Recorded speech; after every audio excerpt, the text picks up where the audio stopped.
اے بنی اسرائیل، میری وہ نعمت یاد کرو جو میں نے تم کو عطا کی تھی، اور تم مجھ سے کیا ہوا عہد پورا کرو تاکہ میں بھی تم سے کیا ہوا عہد پورا کروں، اور تم کسی اور سے نہیں بلکہ صرف مجھی سے ڈرو۔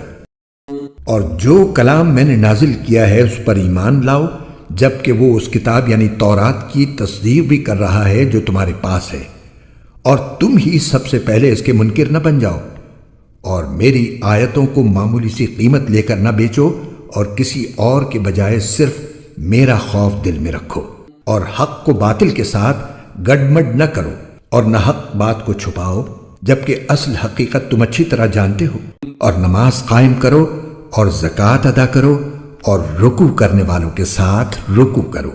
کیا تم دوسرے لوگوں کو تو نیکی کا حکم دیتے ہو اور خود اپنے آپ کو بھول جاتے ہو؟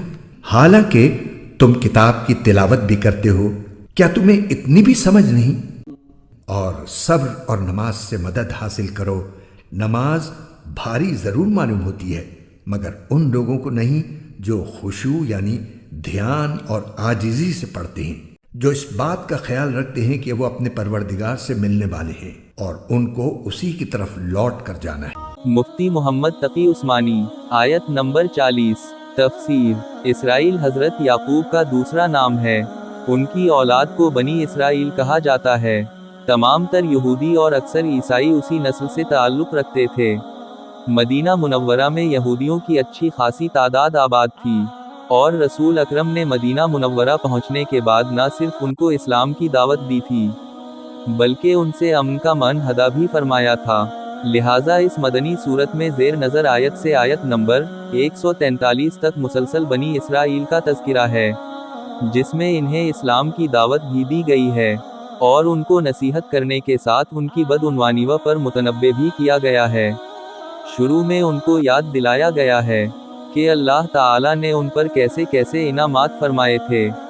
اس کا تقاضا یہ تھا کہ وہ اللہ تعالیٰ کے شکر گزار ہو کر اس عہد کو پورا کرتے جو اللہ تعالیٰ نے ان سے لیا تھا کہ وہ تورات پر ٹھیک ٹھیک عمل کریں گے اور اللہ کے بھیجے ہوئے ہر نبی پر ایمان لائیں گے، لیکن انہوں نے تورات پر عمل کرنے کے بجائے اس میں من مانی تاویلیں شروع کر دیں اور اس کے احکام کو بدل ڈالا۔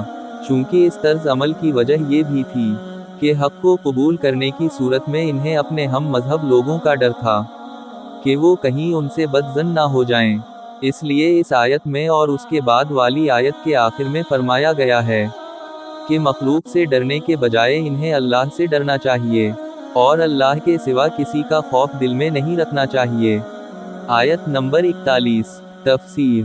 بنی اسرائیل کو یاد دلایا جا رہا ہے کہ قرآن کریم وہی دعوت لے کر آیا ہے جو تورات اور انجیل کی دعوت تھی، اور جن آسمانی کتابوں پر وہ ایمان رکھتے ہیں۔ قرآن کریم انہیں جھٹلانے کے بجائے دو طرح سے ان کی تصدیق کرتا ہے۔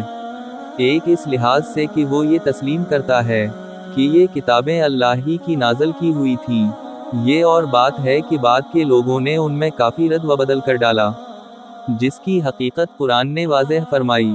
اور دوسرے قرآن اس حیثیت سے ان کتابوں کی تصدیق کرتا ہے کہ ان کتابوں میں آخری نبی کی تشریف آوری کی جو پیشنگوئیاں کی گئی تھیں، قرآن کریم نے انہیں سچا کر دکھایا۔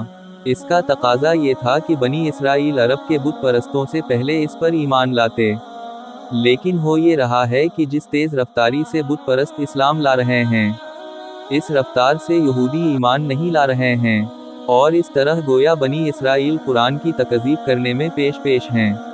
اس لیے کہا گیا کہ تم ہی سب سے پہلے اس کے منکر نہ بن جاؤ۔ بعض یہودیوں کا طریقہ یہ بھی تھا کہ وہ رشوت لے کر تورات کی تشریح عام لوگوں کی خواہشات کے مطابق کر دی کرتے تھے، اور بعض اوقات اس کے احکام کو چھپا لیتے تھے۔ ان کے اس طرز عمل کی طرف اشارہ کرتے ہوئے فرمایا گیا، میری آیتوں کو معمولی سی قیمت لے کر نہ بیچو، اور حق کو باطل کے ساتھ گڈمڈ نہ کرو، اور نہ حق بات کو چھپاؤ۔ آیت نمبر 43۔ تفسیر۔ رکوع کا ذکر خاص طور پر اس لیے کیا گیا کہ یہودیوں کی نماز میں رکوع نہیں ہوتا تھا۔ قرآن کے اردو اور ہندی ترجمہ اور تفسیر کے خوبصورت ایمان افروز ویڈیوز کو دیکھنے کے لیے ہمارے چینل قرآن دین اور دنیا ایپ کو لائک، سبسکرائب اور شیئر کیجیے۔ شکریہ۔